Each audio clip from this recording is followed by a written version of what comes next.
Standing beside my husband Frank's casket, my stepson Derek leans close and whispers those crushing words, "You're no longer part of this family." His fingers dig into my wrist as he yanks the house keys from my trembling hand, then slides the will from my purse with practiced ease. 23 years of marriage, of loving this man's son like my own, erased in seconds. As Derek straightens his black suit jacket, supremely confident in his cruelty, he has no idea what I've just slipped into his coat pocket. He should have. The morning air felt thick with grief and betrayal as I walked away from Frank's gravesite. My legs moved on autopilot while my mind reeled from what had just happened. Behind me, I could hear the murmurs of confused relatives and neighbors. Someone called my name, but I kept walking. Derek's voice rose above the others, smooth as honey, explaining to anyone who would listen that I was overwhelmed by grief, and he was taking care of the arrangements. The parking lot gravel crunched under my sensible black shoes. Frank had bought me these shoes last Christmas, joking that they looked like something a church secretary would wear. Eid laughed and kissed him, never imagining Eid be wearing them to his funeral or that his own son would destroy me there. My hands shook as I fumbled for my car keys. Frank's truck keys had been on the same ring as the house keys Derek snatched. Now I had nothing left of the life we'd built together. Nothing except the small device Id managed to slip into Derek's coat pocket during his theatrical display of control. 3 days before Frank died, Id overheard Derek on his phone in the garage. He thought Frank and I were asleep, but Frank's coughing had kept me awake. I'd gone to the kitchen for warm milk when I heard Derek's voice through the thin walls. "Yeah, the old man's insurance policy is worth $500,000, Head said. "Once he has his little accident, well beset. Nobody suspects anything when a 72-year-old contractor falls off a ladder." My blood had turned to ice. Derek was planning to kill Frank.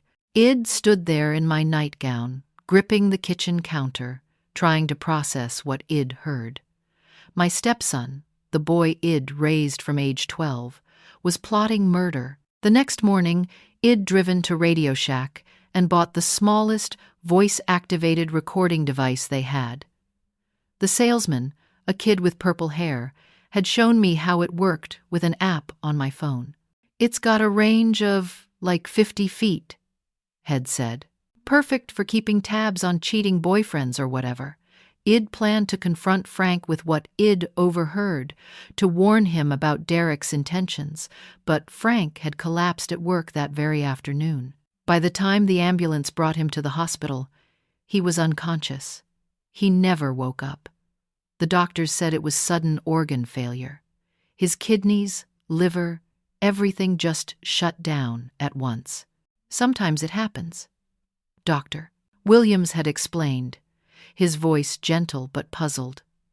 At his age, with his health history, these cascading failures can occur without warning. Id sat beside Frank's hospital bed for 3 days, holding his hand, whispering apologies for not protecting him. Derek had played the grieving son perfectly, bringing flowers, talking to doctors, making funeral arrangements. Only I knew the truth about what Head done. Now, sitting in my car in the funeral home parking lot, I pulled out my phone and checked the app. The little recording device was working perfectly. It had been capturing every word Derek said since Id slipped it into his coat pocket during his cruel speech about family. The app showed it was voice-activated, so it would only record when Derek spoke, preserving battery life. My phone buzzed with a notification. The device had already uploaded its first recording. With trembling fingers, I pressed play. Derek's voice came through clearly. "God, that was easier than I thought. Did you see her face when I took the keys? Pathetic. 23 years of pretending to care about that woman, and she never saw it coming." A female voice responded, one I didn't recognize. "You sure she won't cause problems? Maybe we should have been more subtle. Brielle, baby, relax. Ida's got nowhere to go and no money. Frank made sure of that when he changed his will.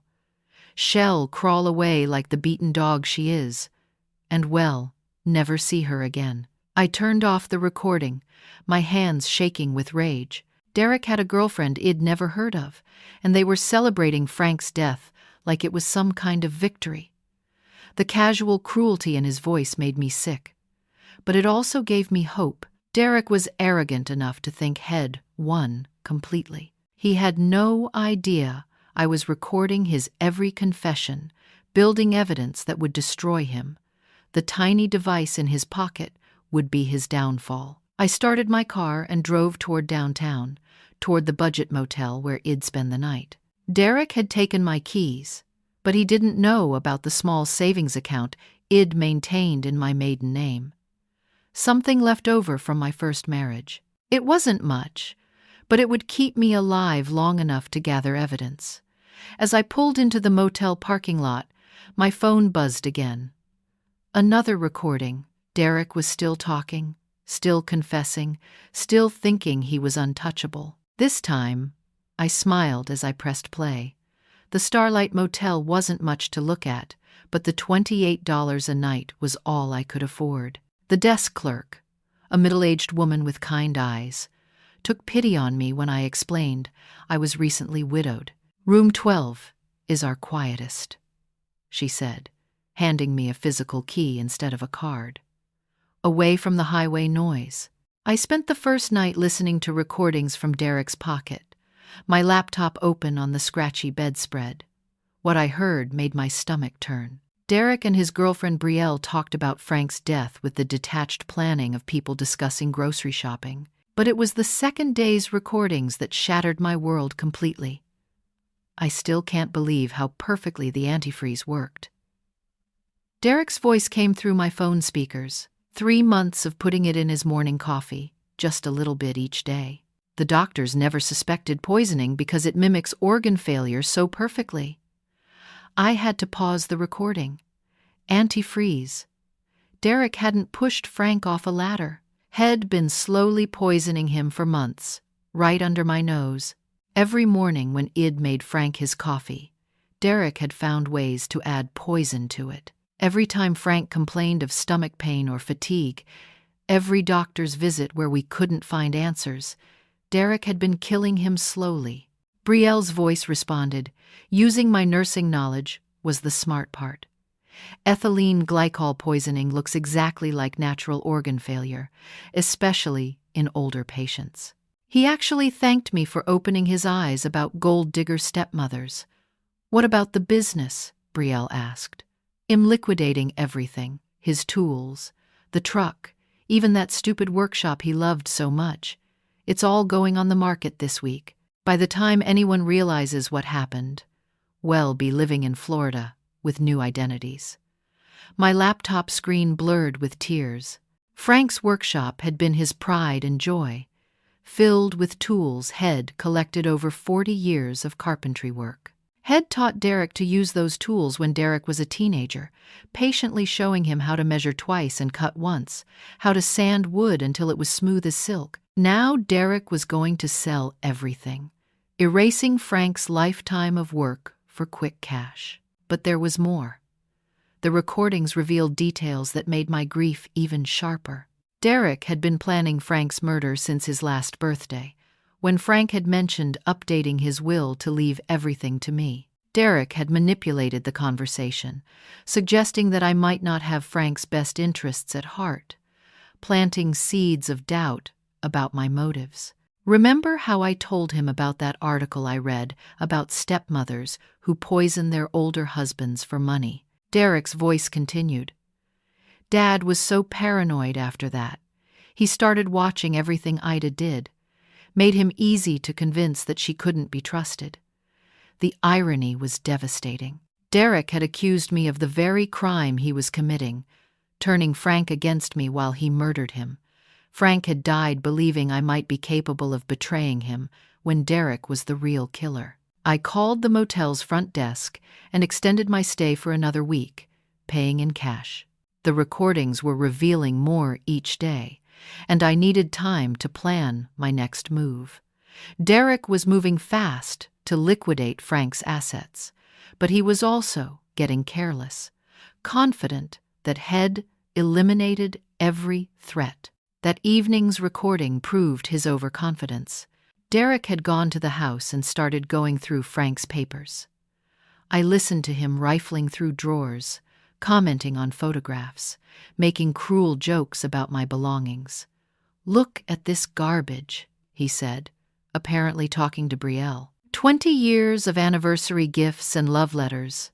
Dad really thought she cared about him. Should I burn this stuff or just throw it away? Burn it, Brielle suggested. No evidence, no memories. Clean slate. The sound of paper rustling came through my phone, followed by Derek's satisfied chuckle. There goes Ida's whole fake relationship. Dad was such a fool. I listened to them destroy my life, box by box, photo by photo. 23 years of marriage reduced to ashes, while Derek congratulated himself on his cleverness. But with each casual cruelty, with each recorded confession, Derek was building the case against himself. By the end of the third day, I had over 6 hours of recordings. Derek had confessed to murder, insurance fraud, forgery, and theft, had detailed his methods, named his accomplices, and revealed his future plans. Had even mentioned specific dates and amounts, creating a timeline that would be devastating in court. But I also realized something terrifying from the recordings.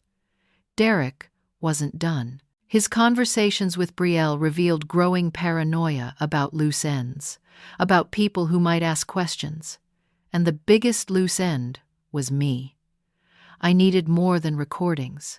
I needed allies, protection, and a plan to survive what Derek might do when he realized I was still a threat.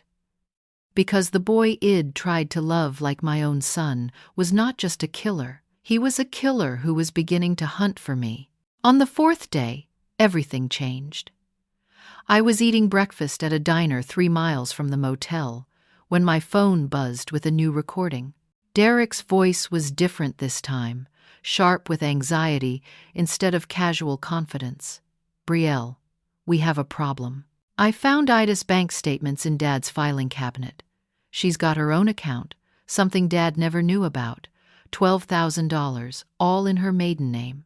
So what? That's not enough to cause real problems. You don't understand. She's got resources. Money means lawyers, private investigators, maybe even enough to disappear and plan something. I thought she'd be broke and desperate, but she's been planning this longer than I realized." My fork froze halfway to my mouth. Derek had found my secret account, the small nest egg I'd maintained from my first husband's life insurance. Frank had known about it but never asked for details, trusting me to handle my own finances. Now that financial independence had become my lifeline, Derek's voice continued. "I'm going to find her. She can't have gone far, and she's not smart enough to really hide. But we need to move faster on liquidating Dad's assets. The longer this drags out, the more chance she has to cause problems. What if she goes to the police? With what evidence? She's a grieving widow making wild accusations about her stepson. No one will believe her without proof, and we've been too careful to leave any real evidence behind. If only Derek knew about the device in his pocket, recording every word of his confession. His arrogance was my greatest weapon, but it was also becoming dangerous. A confident killer was predictable. A paranoid one was not. I paid my breakfast check and drove back to the motel, checking my mirrors for any sign of Derek's red pickup truck. The parking lots I'd once ignored now seemed full of potential surveillance. Every person walking past my room could be Derek searching for me. That afternoon's recordings confirmed my worst fears. Derek had started calling motels, hospitals, and even homeless shelters. His story was always the same. His elderly stepmother was suffering from dementia and had wandered off after his father's funeral. He was the concerned family member trying to bring her home safely. She's about 5'4", gray hair, 67 years old. I heard him tell someone, probably a shelter worker, she might be confused about who she is or where she belongs. Our family is very worried about her mental state since Dad passed. It was a perfect cover story. If anyone found me, they'd see a grieving widow and assume Derek was telling the truth about my mental health. Who would believe my accusations against such a caring stepson? By evening, Derek's conversations with Brielle had taken a darker turn. I called 8 motels today and 2 hospitals. No Ida Patterson registered anywhere under that name. But I found out she goes by Ida Carson sometimes, her maiden name. You think she's hiding deliberately. I think the old woman is smarter than I gave her credit for, but not smart enough. I'll find her, and when I do, we need to make sure she can't cause any more problems. What are you saying? Derek's pause was long and chilling. I'm saying we should have handled the Ida problem the same way we handled the Frank problem, permanently. I stopped the recording and sat on my motel bed, shaking. Derek wasn't just planning to silence me or intimidate me. He was planning to kill me. The boy I'd read bedtime stories to, whose scraped knees I'd bandaged, whose high school graduation I'd attended with pride, was now hunting me like an animal. I packed my few belongings and checked out of the Starlight Motel that night, paying cash and leaving no forwarding address. The desk clerk with kind eyes wished me well and didn't ask questions when I told her I was moving on to stay with family. The Crossroads Inn was 15 miles away in a different county. Older and shabbier than the Starlight, but safer because Derek wouldn't think to look so far from town. I registered under my maiden name and paid for 3 nights in advance, enough time to figure out my next move. The new recordings from that night were even more disturbing. Derek and Brielle were no longer just talking about finding me. They were planning what they called the Ida solution, with the same methodical approach they'd used to murder Frank. Car accident would be best, Derek said. Grieving widow, probably not paying attention to the road, slides off that curve near Miller's Creek. Happens all the time, especially to older drivers. What if someone sees you forcing her off the road? Who said anything about forcing? A little mechanical sabotage. Brake line cut just enough to fail at the right moment. She drives out to visit Dad's grave like the sentimental fool she is, and has an unfortunate accident on the way home. Brielle's voice had lost its earlier nervousness, replaced by cold calculation. We'd need to plant evidence that she was suicidal. Depression, financial problems, maybe a fake suicide note on her computer. Already working on it. Found her laptop password in Dad's papers. Love you, Frank. All one word. Pathetic. I can plant whatever digital evidence we need to sell the suicide angle. I turned off the phone and stared at the water-stained ceiling of my new motel room. Derek had access to my laptop, my password, my entire digital life. He could create evidence that I was mentally unstable, plant documents suggesting I'd killed Frank myself, and couldn't live with the guilt. By the time my body was found in a crashed car at Miller's Creek, Derek would have a complete story that painted me as the real killer. But Derek's plan had one fatal flaw. He still didn't know about the recording device in his pocket, still didn't realize he'd been confessing every detail of his crimes to me for 4 days straight. His arrogance was creating the evidence that would destroy him if I could survive long enough to use it. I needed help. Professional help from someone who understood killers like Derek and knew how to stop them. The recordings were powerful evidence, but they were useless if Derek killed me before I could present them to anyone who mattered.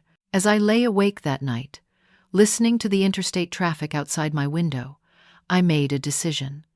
Tomorrow, I would reach out to the one person who might be able to help me turn Derek's own weapons against him. It was time to stop running and start fighting back. The Millbrook County Sheriff's Department was a small brick building that looked more like a library than a police station. I'd driven there at dawn, before Derek would think to look for me, carrying my phone full of recordings and a heart full of desperate hope. Detective Martinez was younger than he'd expected, maybe 45, with tired eyes that had seen too much. When I told the desk sergeant I had evidence of murder, they'd brought Detective Martinez out to talk with me in a small conference room that smelled like coffee and disappointment. "Mrs. Patterson, I understand you're grieving," Detective Martinez said gently. "Sometimes loss can make us see patterns that aren't really there, especially when family relationships are complicated." I pulled out my phone and played Derek's confession about poisoning Frank's coffee. Detective Martinez's expression changed completely as Derek's voice filled the room, casual and confident, as he detailed the antifreeze dosing and timeline.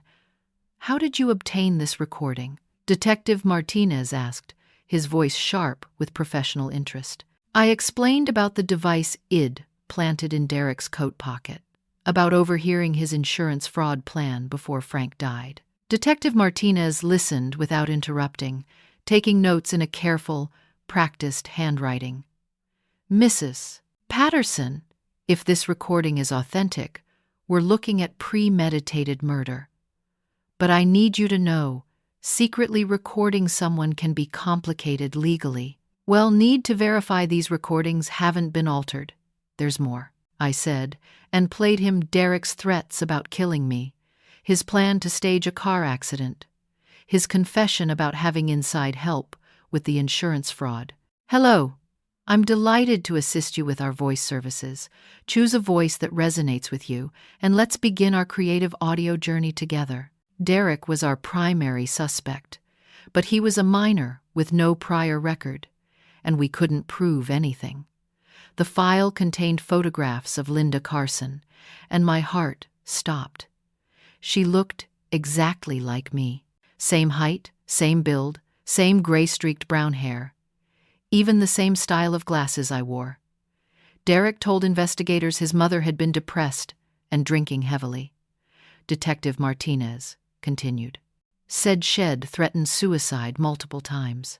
But neighbors reported hearing arguments between Derek and his mother the night before she disappeared. Arguments about money and Derek's plan to drop out of high school. What kind of arguments? According to one neighbor, Derek was angry that his mother wouldn't let him access his father's life insurance money. The father had died 2 years earlier, left everything to Linda in trust until Derek turned 21. Derek wanted to quit school and spend the money immediately.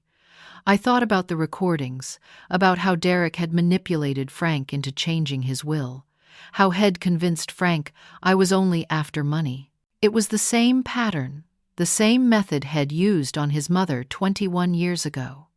We suspected Derek had killed Linda for the insurance money, but we could never prove it. Linda's body was never found, so we couldn't establish cause of death. Derek inherited everything when he turned 18, claimed his mother had signed papers giving him early access before she died. Did you ever find those papers? Supposedly they were in Linda's car when it went in the river. Very convenient. We always believed Derek forged his mother's signature, but the documents were too damaged by water to prove forgery. Detective Martinez showed me more photos from Linda Carson's file, pictures of Derek at 17, giving his statement to police with the same cold confidence he'd seen at Frank's funeral. Pictures of Linda's house, which Derek had sold immediately after her death, liquidating all her belongings just like he was doing now with Frank's property. Mrs. Patterson, if your recordings are authentic, they don't just prove Derek killed your husband. They might give us enough evidence to reopen Linda Carson's murder case. Derek may have admitted to details about his mother's death that only the killer would know. My phone buzzed with a new recording. Derek's voice came through the speaker, but this time he sounded different, agitated and paranoid. "Brielle, something's wrong. I can't find Ida anywhere, and people are starting to ask questions about Dad's death. Mrs. Henderson from next door wanted to know why I'm selling Dad's tools so quickly. Maybe we should slow down, be more careful. No, we need to speed up. I think Ida might be smarter than we thought. She reminds me of my mother, always asking too many questions, always poking around where she didn't belong. Detective Martinez leaned forward, listening intently as Derek continued. At least with Mom, I could make it look like suicide. Depressed widow, drowning herself in the river. But Ida's different. People liked her, trusted her. If she goes to the police, they might actually listen. What are you going to do? The same thing I did to Mom when she threatened to expose me. Sometimes you have to eliminate problems permanently. The recording ended, and Detective Martinez sat back in his chair. Mrs. Patterson, Derek just confessed to murdering his mother. That recording, combined with our old case file, gives us enough evidence to arrest him for 2 murders. But what about me? Derek's actively hunting for me. He knows I have money and resources now, and he's getting desperate. We're going to use that desperation against him. Derek thinks he's the hunter, but we're going to make him the prey. Are you willing to help us set a trap? I thought about Frank, about how Derek had poisoned him slowly while playing the loving son. I thought about Linda Carson, whose body had never been found, whose murder had gone unpunished for 21 years. I thought about all the other elderly relatives Derek might target in the future if we didn't stop him now. What do you need me to do? Detective Martinez smiled grimly. We're going to let Derek find you, but when he does, well, be ready for him. It's time to give Derek Carson exactly what he's been asking for. 3 days later, I sat in room 18 at the Sunset Motel, waiting for Derek to find me. Detective Martinez had chosen the location carefully. It was isolated enough that Derek would feel confident approaching, but close enough to town that backup officers could respond quickly. The room was wired with cameras and recording equipment hidden in the lamp, the television, even the smoke detector. I wore a wire under my blouse and a bulletproof vest under my sweater. Detective Martinez had insisted on the vest after Derek's recordings revealed Head bought a gun from someone named Tommy who didn't ask questions about paperwork. Remember, Mrs. Patterson, our goal is to get Derek talking about both murders, Detective Martinez had explained during our final briefing. Let him think he's in control. Let him gloat about how clever he's been. Killers like Derek can't resist showing off when they think they've won. Id leaked my location deliberately, using my credit card at a gas station 6 blocks from the motel, knowing Derek was monitoring my accounts. The recordings had confirmed Head bribed someone at the bank to alert him whenever I used plastic instead of cash. At 4:30 in the afternoon, I heard footsteps on the motel walkway outside my room. Derek's voice came through my wire, picked up from 50 feet away as he talked to himself. Finally. Stupid woman made this way too easy. My phone buzzed with the recording from his pocket. Derek was talking to Brielle. Found her. Sunset Motel, room 18. I'm going in now. Have the car ready at the back entrance like we planned. Be careful, Derek. Something feels wrong about this. Why would she suddenly start using her credit card if she's been hiding? Because she's scared and desperate and making mistakes, just like Mom did at the end. These old women all break down the same way when the pressure gets too much. Derek knocked on my door, and I opened it with shaking hands that weren't entirely an act. He looked different than he had at the funeral, thinner and more haggard, with dark circles under his eyes that spoke of guilty, sleepless nights. "Hello, Ida," he said, stepping into the room without invitation. "We need to talk, Derek." "Thank goodness. I've been so worried about you, about everything that's happened. I know things got heated at the funeral, but we're family. We can work this out." Derek's laugh was cold and humorless. "Family?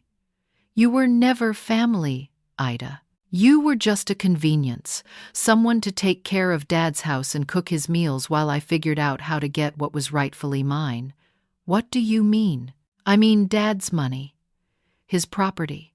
his business, everything that should have come to me when he died, instead of being wasted on some gold-digging stepmother who never belonged in our lives. Derek pulled a gun from his jacket pocket, a small revolver that looked enormous in the motel room's cramped space. I forced myself to remain calm, remembering Detective Martinez coaching about staying in character as the confused, frightened widow. "Derek, you're scaring me. What's this about? I don't understand what you want. What I want is for you to disappear permanently, just like my mother did when she became too much trouble. You're going to write a suicide note confessing that you killed Dad for his money, and then you're going to take some pills I brought to make it look natural. Derek, that's insane. I loved Frank. I would never hurt him. Love." Derek's voice rose with genuine anger. "You want to talk about love? I loved my father, and you stole him from me. Just like my mother tried to steal my inheritance, tried to control my life, tried to keep me from what was mine." This was my opening, the chance to get Derek talking about Linda Carson. "Your mother? But I thought she abandoned you when you were young." Derek's expression shifted, becoming almost nostalgic. "That's what I told everyone, including Dad. Much better story than the truth. Mom didn't abandon me, Ida. She tried to control me, tried to keep me from accessing my father's life insurance money, said I was too young, too irresponsible. What happened to her? I helped her understand that some problems have permanent solutions. A little argument by the river, a little push, and suddenly I was free to make my own choices about my inheritance." Derek was confessing to his mother's murder, his voice casual as if he was discussing the weather. The recording equipment was capturing every word, every detail that had been missing from Detective Martinez's cold case file. I waited years to use the same approach on Dad, waiting for the right opportunity. Then you came along, making him happy, making him forget about me. I realized I needed to eliminate both problems, Dad and you, to get what I deserved. How did you kill Frank? Derek smiled, an expression so cold it made my skin crawl. Antifreeze in his morning coffee.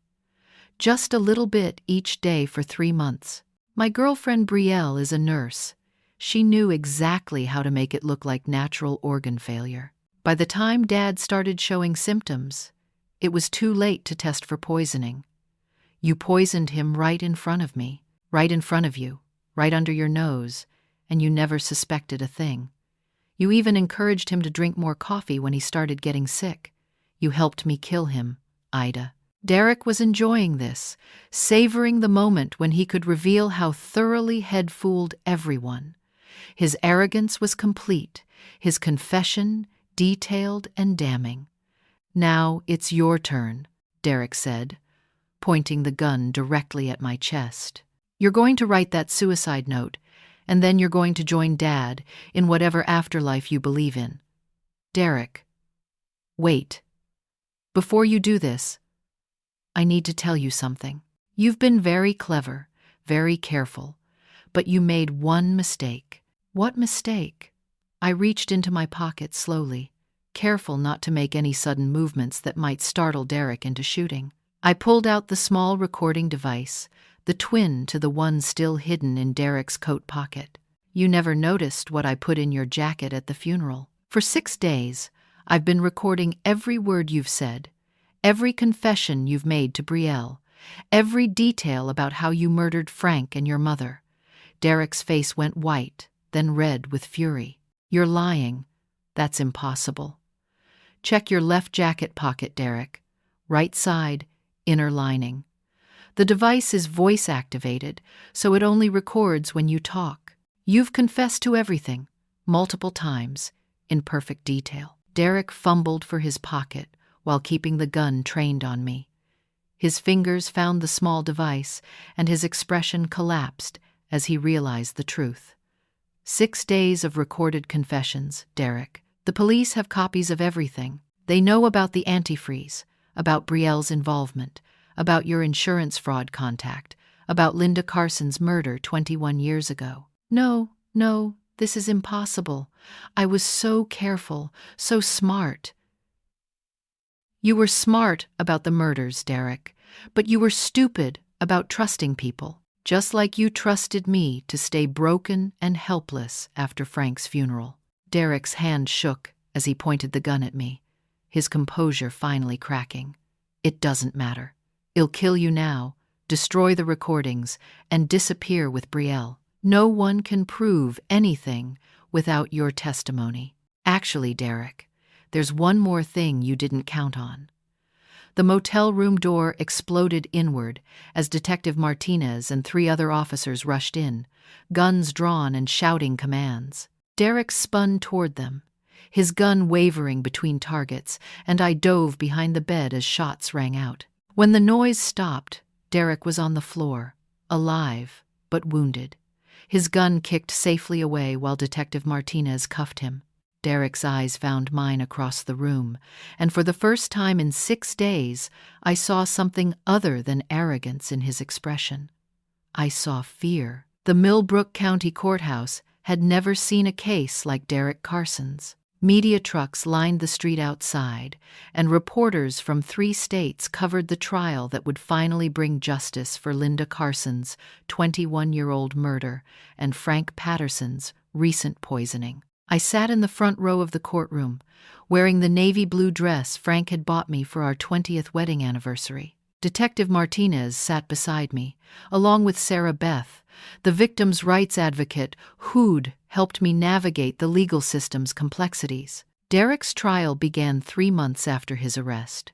His public defender, a tired-looking man named Williams, had tried every legal maneuver possible to suppress the recordings, claiming they'd been obtained illegally. But Judge Harrison ruled that Derek had no reasonable expectation of privacy while confessing to murders in public places, and the recordings were admitted as evidence. District Attorney Thompson presented the case methodically, building a timeline that connected Linda Carson's disappearance with Frank Patterson's murder through Derek's consistent pattern of killing family members for inheritance money. But it was the recordings that devastated Derek's defense. Hour after hour, Derek's own voice filled the courtroom as he confessed to poisoning Frank, detailed his plans to kill me, and admitted to murdering his mother 21 years earlier. The jury listened in horrified silence as Derek's casual cruelty was exposed. His conversation with Brielle about timing Frank's death to maximize insurance payouts. His detailed explanation of antifreeze poisoning and how it mimicked natural organ failure. His admission that Head pushed his mother into the river after an argument about money. You can hear the defendant's complete lack of remorse, District Attorney Thompson told the jury during his opening statement. Derek Carson doesn't see his victims as human beings. He sees them as obstacles to his inheritance, problems to be eliminated through cold-blooded murder. Brielle Maxwell testified for the prosecution, having negotiated a plea deal in exchange for her cooperation. She confirmed everything Derek had said on the recordings, providing additional details about the antifreeze poisoning and Derek's plan to stage my car accident. Derek talked about killing like it was problem-solving. Brielle testified, her voice barely above a whisper. He said his mother and Frank were just complications that needed to be removed so he could access his inheritance. The medical examiner testified about Frank's autopsy, explaining how the ethylene glycol poisoning had been missed initially because the symptoms mimicked natural organ failure. "If Mrs. Patterson hadn't brought us these recordings, Mr. Patterson's murder would never have been detected," Dr. Stevens said. Detective Martinez presented the evidence connecting Derek to Linda Carson's murder.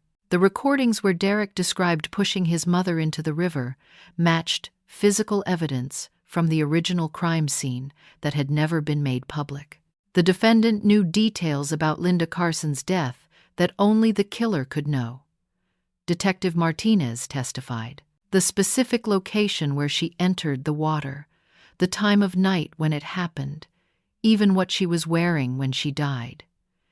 Derek's defense was pathetic. His lawyer argued that Derek had been making up stories to impress his girlfriend, that the recordings showed him fantasizing rather than confessing to real crimes. But the physical evidence was overwhelming, and Derek's own words were too detailed and accurate to be fiction. On the third day of testimony, I took the stand to tell my story. The courtroom was packed as I described 23 years of marriage to Frank, my relationship with Derek as his stepmother, and the horror of discovering I'd been living with my husband's killer. Derek wasn't just Frank's son, I testified. I loved him like my own child. I taught him to drive, helped him with homework, attended his high school graduation. The betrayal cuts deeper than the murder itself. District Attorney Thompson asked me to describe the moment at Frank's funeral when Derek revealed his true nature. He told me I wasn't family anymore, and in that moment, 23 years of motherhood meant nothing to him. I realized I'd never known the real Derek Carson at all. Derek's lawyer tried to portray me as a vindictive stepmother seeking revenge, but the recordings spoke for themselves. Derek's own voice, captured in his most unguarded moments, revealed the calculating killer behind the grieving son facade. The trial's biggest surprise came on the fourth day, when District Attorney Thompson revealed that Derek was connected to 2 other suspicious deaths in different states. An elderly uncle in Ohio who'd died of apparent heart failure, leaving Derek a substantial inheritance. A grandfather in Tennessee whose will had been changed shortly before his death in a car accident. Ladies and gentlemen of the jury, District Attorney Thompson said during his closing argument, Derek Carson is not just a double murderer, he's a serial killer who has spent his adult life targeting elderly family members for their money. The defendant has turned inheritance into a murder weapon, using family trust to get close to his victims before killing them systematically. Derek's pattern was chillingly consistent across all the deaths. He would reconnect with elderly relatives, gain their trust, manipulate them into changing their wills, then kill them in ways that looked natural or accidental. Only the recordings had exposed his true nature. The jury deliberated for less than 4 hours. When they returned, the foreman stood and read the verdicts in a clear, firm voice that carried throughout the silent courtroom. On the charge of murder in the first degree in the death of Frank Patterson, we find the defendant guilty. On the charge of murder in the first degree in the death of Linda Carson, we find the defendant guilty. On the charges of insurance fraud, forgery, and attempted murder, we find the defendant guilty on all counts. Derek's face showed no emotion as the verdicts were read, but I saw his hands tremble as the bailiff approached to lead him away. The boy I'd tried to love had become a monster, and now he would finally face the consequences of his choices. Judge Harrison scheduled sentencing for the following week, but there was little doubt about Derek's fate. Ohio and Tennessee were already preparing their own cases based on the evidence uncovered during the trial. Derek Carson's killing spree had finally come to an end. 6 months later, I stood in Frank's workshop, now restored to exactly the way he'd left it. Derek had managed to sell some of Frank's tools before his arrest, but the courts had ordered everything returned and compensated me for the missing items. Derek received 4 life sentences without the possibility of parole. Judge Harrison had been particularly harsh during sentencing, calling Derek a predator who weaponized family love for personal gain, and noting that his complete lack of remorse demonstrated he would never be safe to return to society. The insurance money Derek had tried to steal was returned to me, along with all of Frank's assets that Derek had liquidated. But more importantly, Frank's name was cleared. Everyone in town now knew that Frank had died as the victim of a calculated murder, not from natural causes while married to a gold-digging wife.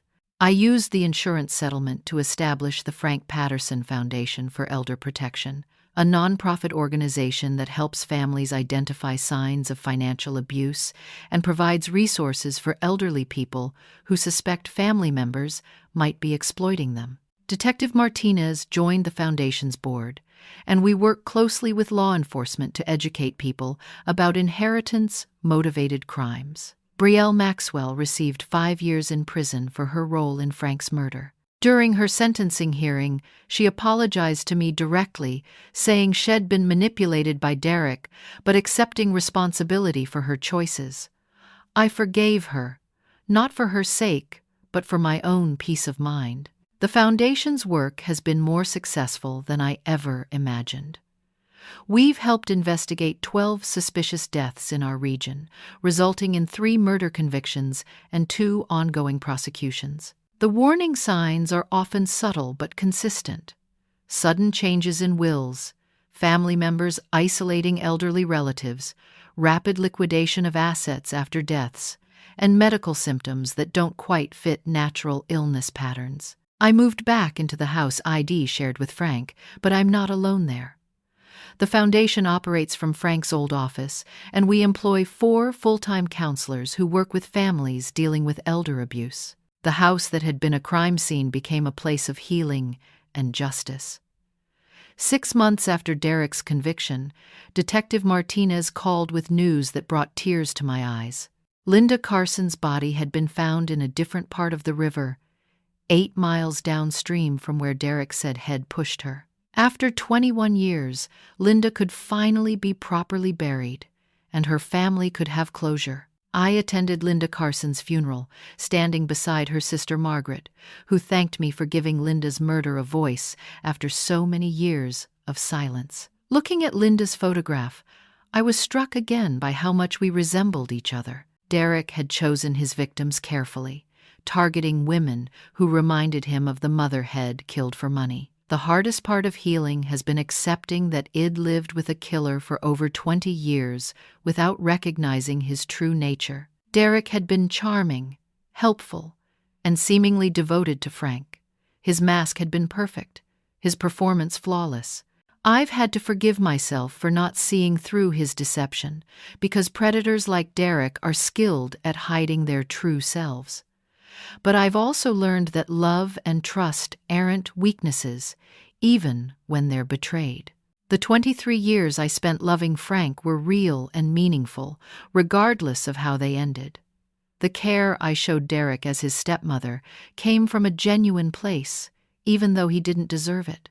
I refused to let Derek's evil contaminate the good memories of my life with Frank. The Foundation has taught me that Derek's crimes weren't unique. Elder abuse, particularly financially motivated abuse, affects millions of American families every year. Many cases never come to light because the victims die before the abuse is discovered, or because family members are reluctant to believe that their loved ones could be capable of such cruelty. Frank's construction business continues under new management.